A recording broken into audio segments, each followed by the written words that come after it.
Todo comenzó con un rugido que nadie pudo explicar, un sonido profundo, espeso, como si el fondo del océano hubiera decidido despertar después de siglos de silencio. Eran las 4:53 de la tarde del 8 de diciembre de 2025, cuando la Tierra bajo Japón comenzó a vibrar. No como un temblor común, sino como si gigantes invisibles golpearan las placas tectónicas desde dentro. Primero fue un zumbido, luego un estremecimiento y después un golpe seco que hizo que edificios enteros parecieran de papel. Las alarmas comenzaron a sonar con un tono más agudo de lo normal, porque esta vez no era un sismo promedio. Era un monstruo de 7.6 grados registrado por USG. Es un evento que en cuestión de segundos hizo temblar no solo a Japón, sino a todo el planeta. La gente en las calles sintió como el suelo se movía lateralmente, en un vaivén que robaba el equilibrio, como si la isla entera estuviera flotando sobre agua turbulenta. En Tokio, las ventanas vibraron tan fuerte que muchos pensaron que iban a explotar. En Osaka, los muebles se desplazaban solos. En Kanazawa, el epicentro del caos, el ruido era tan ensordecedor que algunos juraron escuchar algo parecido a un rugido metálico proveniente desde las profundidades. Un anciano en Toyama, que había vivido el gran terremoto de 2011, dijo que este se sintió diferente y el suelo gritaba, afirmó. Y esa frase empezó a circular por redes sociales como pólvora, mientras millones de personas intentaban grabar lo que estaba ocurriendo. Pero nadie estaba preparado para lo que vino después. Las cámaras de seguridad captaron escenas desconcertantes, en carreteras ondulando como serpientes, postes eléctricos inclinándose como si se derritieran, puentes vibrando como si fueran de cuerda. Los noticieros interrumpieron su programación de forma abrupta con un mensaje que hizo helar la sangre de todos los que lo escucharon. Alerta de tsunami. Evacúen inmediatamente las zonas costeras. Las autoridades sabían que un sismo de esa magnitud en el mar de Japón podía generar una ola devastadora. Y aunque aún no había confirmación del tamaño, el simple hecho de que existiera la posibilidad bastó para desencadenar un caos silencioso que se expandió por toda la costa oeste del país. Familias corrieron sin mirar atrás. Autos se atascaron en carreteras que llevaban hacia colinas y refugios. Drones del gobierno comenzaron a transmitir imágenes aéreas donde se veían miles de puntos moviéndose al mismo tiempo, como un enjambre desesperado, todos buscando la altura. En la región de Ishikawa, donde el sismo golpeó con más fuerza, los apagones dejaron zonas completamente a oscuras. Lo único visible eran luces de teléfonos moviéndose frenéticamente mientras la gente trataba de mantenerse junta. Y en medio de todo ese caos, un detalle comenzó a intrigar a los expertos en la profundidad del sismo. Era inusualmente superficial, tan superficial que algunos geólogos lo llamaron el sacudón más peligroso del año, porque cuando un terremoto nace tan cerca de la superficie, las consecuencias pueden multiplicarse. Y eso, precisamente, fue lo que ocurrió. Apenas 10 minutos después del sismo principal, comenzaron las réplicas. La tierra seguía temblando cada pocos minutos, como si alguien estuviera golpeando repetidamente el suelo desde adentro. Réplicas de 5.5, 5.8. Incluso una cercana 6.0 en la tensión era insoportable. Nadie sabía cuál sería el siguiente golpe. Algunos edificios, con estructuras antiguas, empezaron a mostrar grietas profundas. Otros cedieron por completo, levantando nubes de polvo que parecían humo de explosiones. Equipos de rescate comenzaron a avanzar entre calles fracturadas, revisando que nadie estuviera atrapado. Pero lo más espeluznante fue lo que ocurrió en la costa. Sensores marinos detectaron algo anómalo, un movimiento brusco, irregular, como si una masa gigantesca hubiera sido levantada desde el fondo. No era una simple variación, era una deformación súbita del terreno submarino. Y eso solo significaba una cosa. El océano estaba preparándose para hacer su propio anuncio. Japón contenía la respiración. El Pacífico se preparaba para hablar y lo que diría podría cambiarlo todo. Cuando el océano comenzó a retirarse, nadie quiso creerlo. Era como si el mar estuviera respirando al revés. Pescadores en la costa de Niigata grabaron cómo los botes quedaban varados en cuestión de segundos, como si una mano invisible hubiese succionado toda el agua hacia un punto desconocido. Algunos gritaron el nombre que aterraba a todo Japón: tsunami. Y aunque las autoridades ya habían activado la alerta, ver el mar retroceder tan rápido confirmaba que algo enorme se estaba preparando. Un silencio extraño se apoderó de la costa. Los animales fueron los primeros en reaccionar: gaviotas volando hacia el interior, perros corriendo sin dirección, incluso los peces parecían agitar la superficie como si intentaran escapar de lo inevitable. En los centros de monitoreo, los expertos miraban sus pantallas con una mezcla de sorpresa y miedo. Una anomalía en la presión marina indicaba que una masa de agua gigantesca estaba formándose. No se sabía el tamaño exacto, pero la estimación preliminar era suficiente para helar la sangre entre 2 y 5 metros, quizá más. Y lo peor era que todo esto estaba ocurriendo demasiado rápido. Las cámaras de seguridad de las costas comenzaron a captar algo surrealista. El horizonte se oscureció, pero no por la noche, sino porque una pared de agua empezaba a elevarse como si el océano quisiera ponerse de pie. En ese momento, miles de celulares vibraron a la vez con el mismo mensaje: "An tsunami inminente, ambusque altura ni Japón". Koheu. Lo que ocurrió después fue una carrera contra el tiempo. En algunos lugares, la evacuación llevaba minutos, en otros, apenas segundos. Familias abandonaron casas sin cerrar puertas, sin llevar documentos, sin apagar luces. La prioridad era sobrevivir. En la prefectura de Ishikawa, una madre se vio obligada a dejar su auto atrapado en un embotellamiento y corrió con sus 2 hijos al hombro mientras escuchaba el sonido más aterrador de su vida: el rugido del agua acercándose. No era un sonido normal, era como si miles de motores rugieran a la vez. Las estaciones de tren suspendieron operaciones, los altavoces oficiales repetían una frase que retumbaba por todas partes: aléjese del nivel del mar, suba a una zona segura.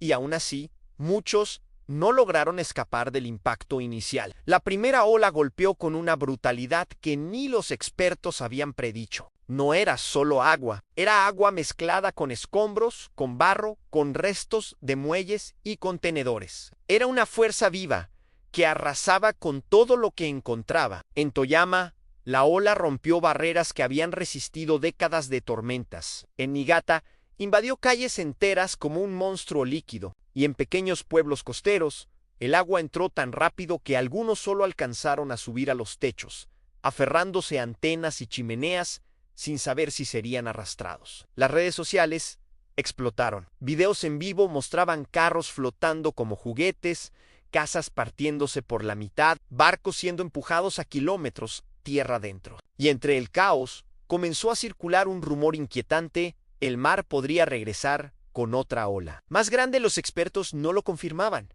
pero tampoco lo negaban, porque la secuencia de réplicas que seguía sacudiendo al país hacía totalmente posible una segunda deformación submarina. La tensión era tanta que incluso los presentadores de noticias hablaban con la voz entrecortada, actualizando cada minuto la trayectoria de las olas. Fue entonces cuando algo inesperado ocurrió. Las boyas más alejadas detectaron un patrón extraño, como si una zona del océano hubiera absorbido parte del impacto. Los científicos no entendían qué estaba pasando, pero los datos mostraban que una parte del tsunami había perdido fuerza al desplazarse.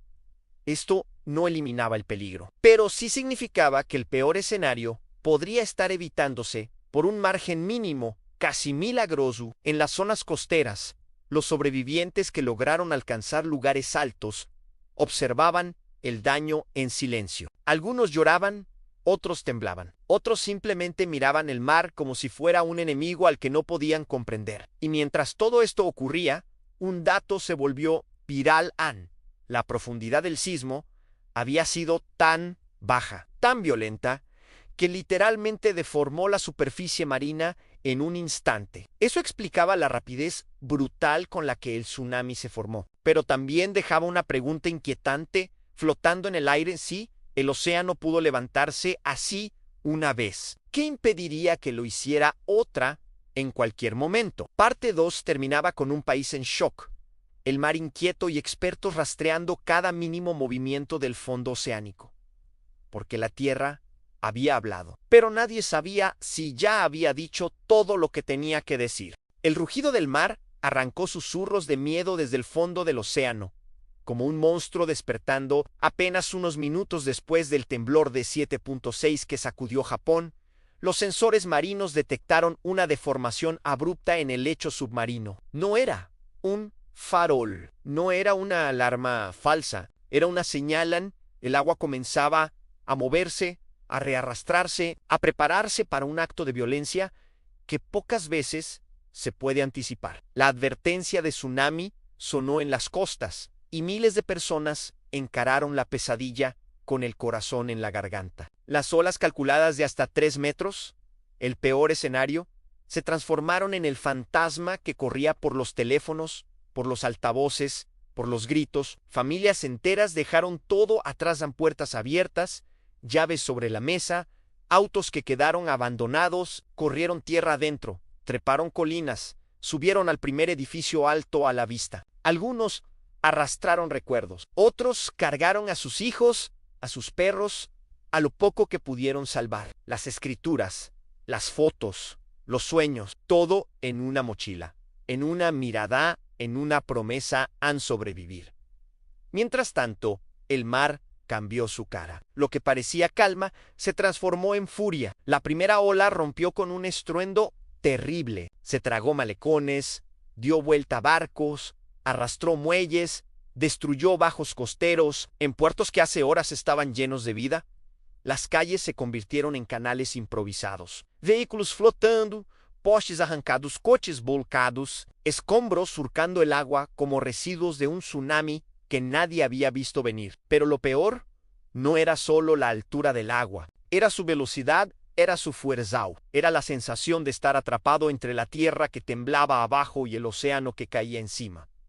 Las alertas se convirtieron en caos, las sirenas en lamentos, las luces en señales de auxilio. Mientras comenzaba la noche, las inundaciones avanzaban sin pausa. Barrios costeros fueron, en minutos, tragados por el agua.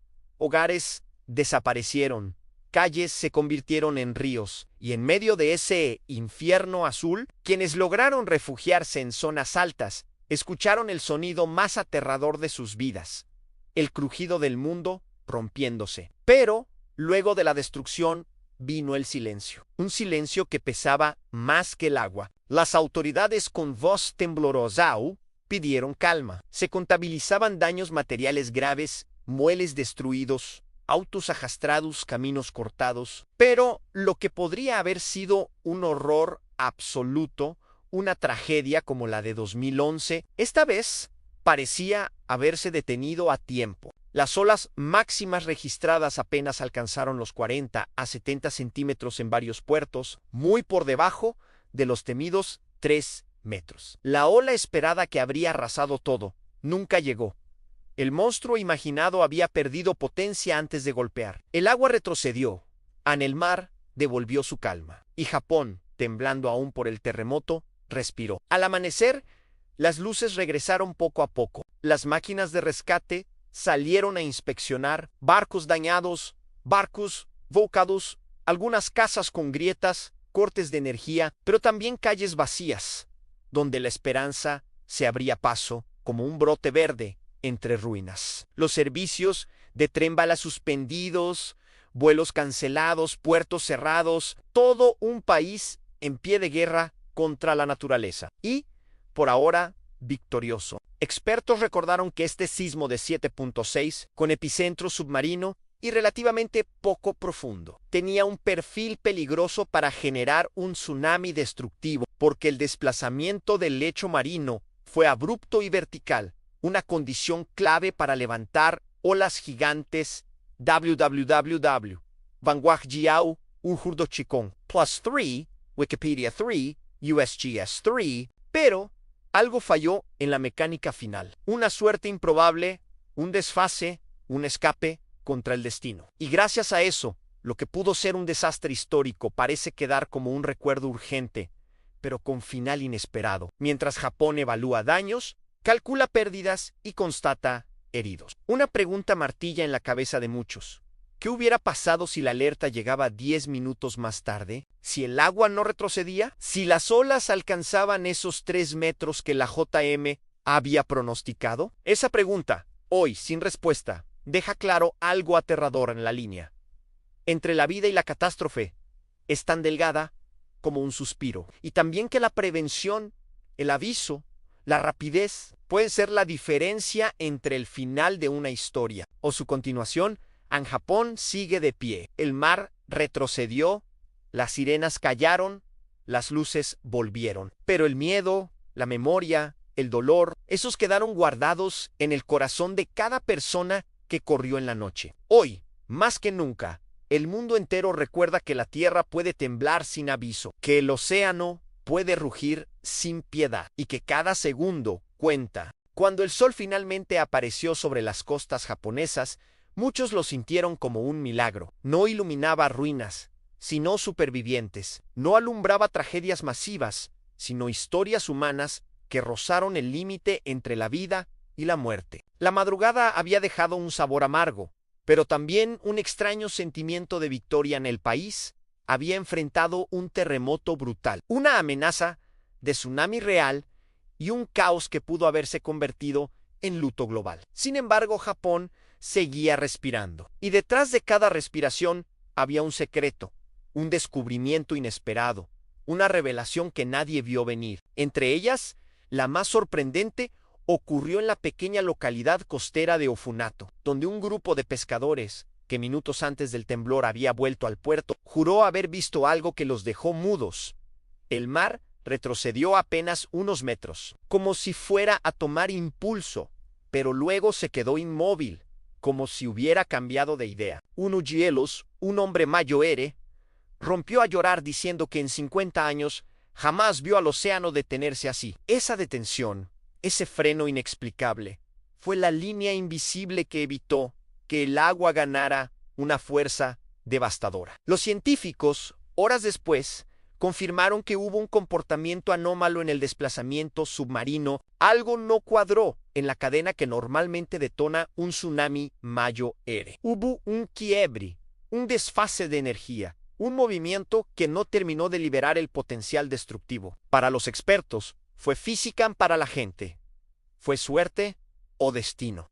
Algo más. En Ishinomasi, los equipos de emergencia encontraron un antiguo muro de contención, construido décadas atrás, que había estado abandonado y sin mantenimiento. En teoría, no debía resistir nada. En la Parachikao, frenó la primera ola y desvió su dirección. Ese muro, olvidado por todos, terminó siendo un héroe silencioso de la noche. En Sendai, mientras evaluaban los daños, los bomberos descubrieron que una serie de postes, supuestamente en mal estado, resistieron un impacto directo del agua y mantuvieron en pie un cableado que impidió un apagón total. De haber caído, toda la zona habría quedado en tinieblas, complicando aún más la evacuación. Y en Kesenuma, una enfermera relató con la voz quebrada como un grupo de ancianos, incapaces de correr, decidió cantar para calmarse mientras esperaban en la azotea de un refugio. El canto,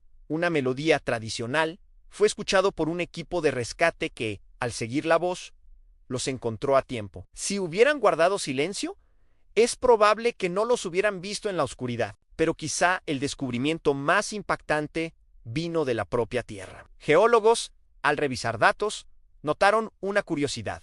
El epicentro del sismo se movió ligeramente en el último segundo antes del rompimiento final, reduciendo la verticalidad del desplazamiento. Ese detalle, invisible para cualquier persona, pudo haber sido lo que evitó un tsunami gigante. Un milímetro de diferencia en la fractura del suelo marino. Un milímetro que separó a Japón de revivir una de sus tragedias más grandes. Y mientras los analistas compartían estos datos, mientras los equipos de rescate cerraban zonas de riesgo y mientras las familias regresaban tímidamente a sus casas, algo quedó claro en Japón.